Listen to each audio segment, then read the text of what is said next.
Arsenal fans definitely have reasons to be excited. And I still see people out there who are panicking and saying Arsenal are in danger and making the same old mistakes. So I want to have some discussion about that. Also, there's an Arsenal player who it seems like is on his way out of the door. So I want to talk about that as well. And I also want to speak about the left back position for Arsenal. Before we get into it though, just very quickly, do me a favour. Hit like on this video. So why am I so excited?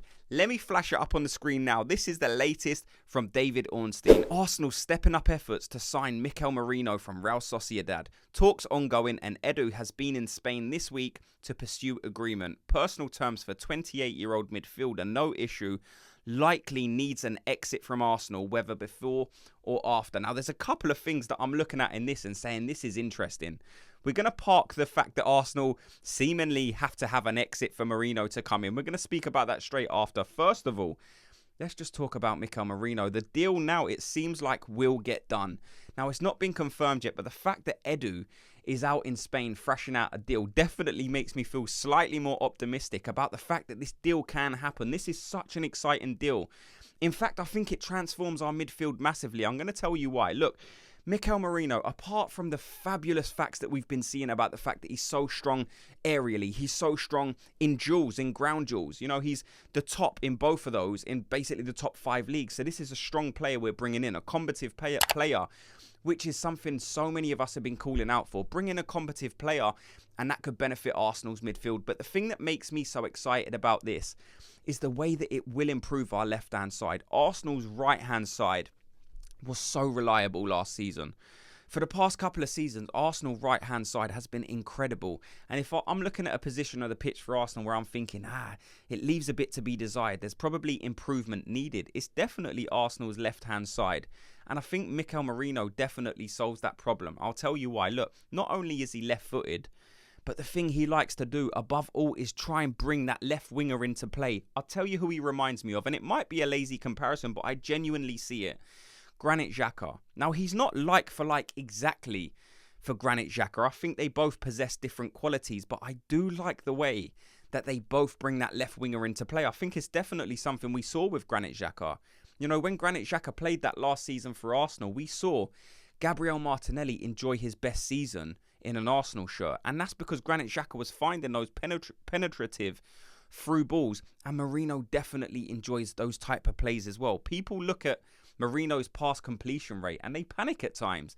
They're looking at it and saying, look at this guy's pass completion numbers. This isn't great. But these aren't passes that are 6 feet away. These aren't easy passes. These are because he's looking for those balls that really penetrate back lines and allow the left winger to come into play. And that is definitely something Martinelli will flourish with. Martinelli, I think, will improve massively with Mikel Merino.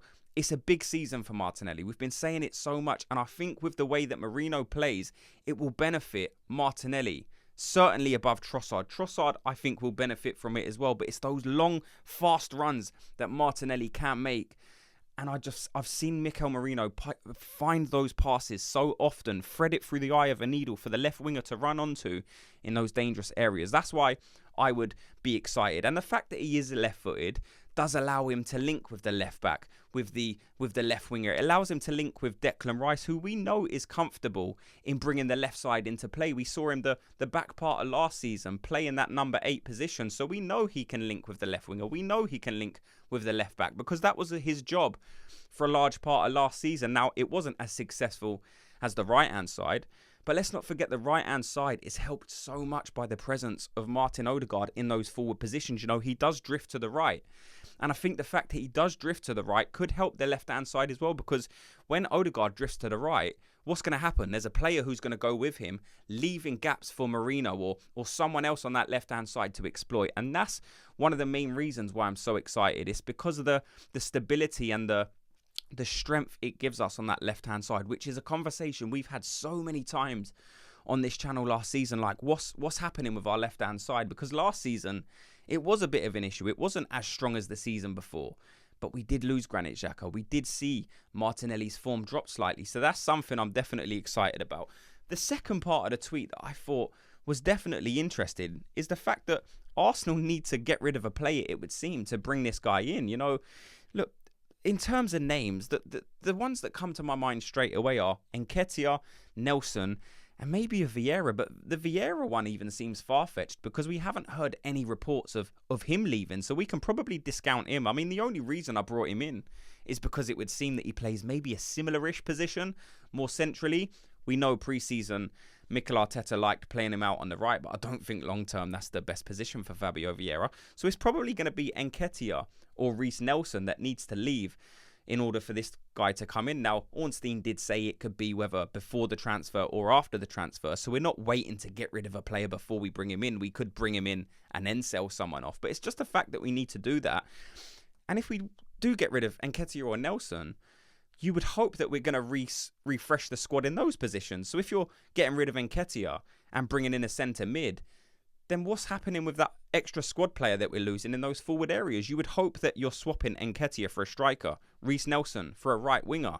And the fact that we lost Emil Smith-Rowe would suggest to me that you're able to bring in a central midfielder. Now, we know Ethan Nwaneri is probably going to pick up the minutes for Emil Smith-Rowe, but I just thought it was interesting, the fact that we do still need to sell another player in order to bring Merino in. Now, we've seen reports that Arsenal in the past 3 years are looking good in terms of PSR. There's no danger. But I just thought that was interesting. Is this kind of an insight into why Arsenal are operating this way in this transfer window? It's been slower. There's been some frustration. And it's not just Arsenal. We've had this conversation. Other teams seem to be acting slower. Other teams are still doing business, which is a bit confusing as well. This whole PSR thing is confusing.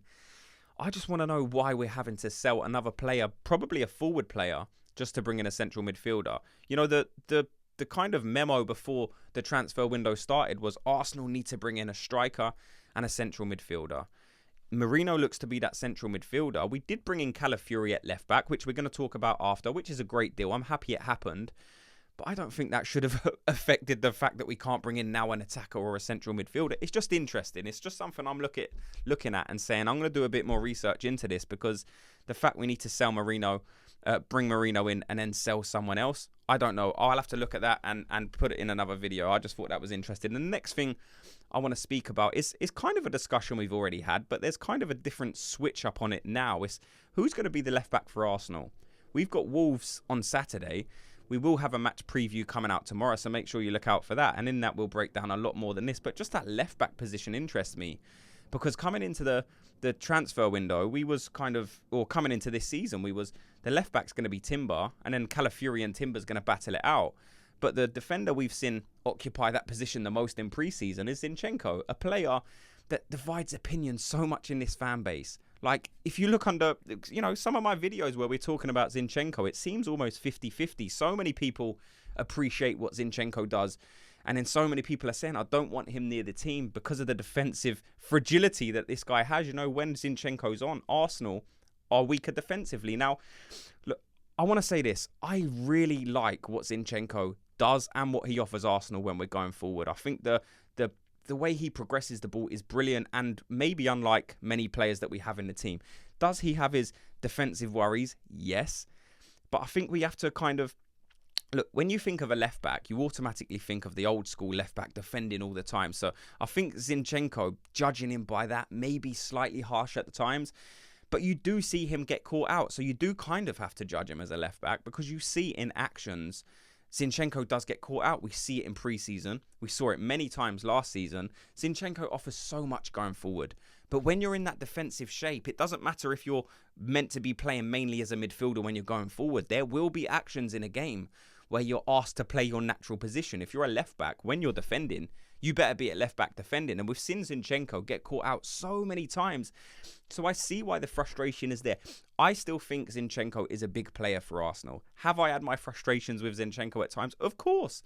Football's an emotional sport. There might be a game where Zinchenko gets skinned and then after I'm saying, oh, look, he's too fragile defensively. But then you wait till the next game and Zinchenko might set something up. Or Zinchenko might start the passage of play that leads to Arsenal winning the game. So, look, I understand the frustration, but I guess I would just say, who starts at left back then? Calafiori's a new player. Do you just say, Calafiori, start as you mean to go on? If you come in meaning to be Arsenal's left back, we got an injured Timber, who I thought would start the season, and many of us thought would start the season. We thought it was going to be a battle between Timber and Calafiori to earn that left back position. Timber's been ruled out of it. So is it as easy as Well, if Timber's out of it, then you just go with Calafiori? Or does he still have to earn that position of Zinchenko? You kind of have to weigh up the plus and minuses of Zinchenko. You can't say he doesn't offer anything to this team because he is so important in that build-up play, in overload in that middle of the park. But does Calafiori offer you more solidity, defensive solidity? Can Calafiori still offer Arsenal things in terms of getting forward? We've seen, even in that debut, Calafiori doesn't mind running forward. He finds himself in positions at times that for a left-back, you're looking at and thinking, what? Why is he that far forward? Now, it never leaves you panicking. It always leaves me with more interest than anything, but it's definitely something to consider. If I'm being asked, who do I start the season with? If I'm being honest, I'd probably say Calafiori. I know what Zinchenko offers. I think he can be a very important part of this team for so many parts of next season.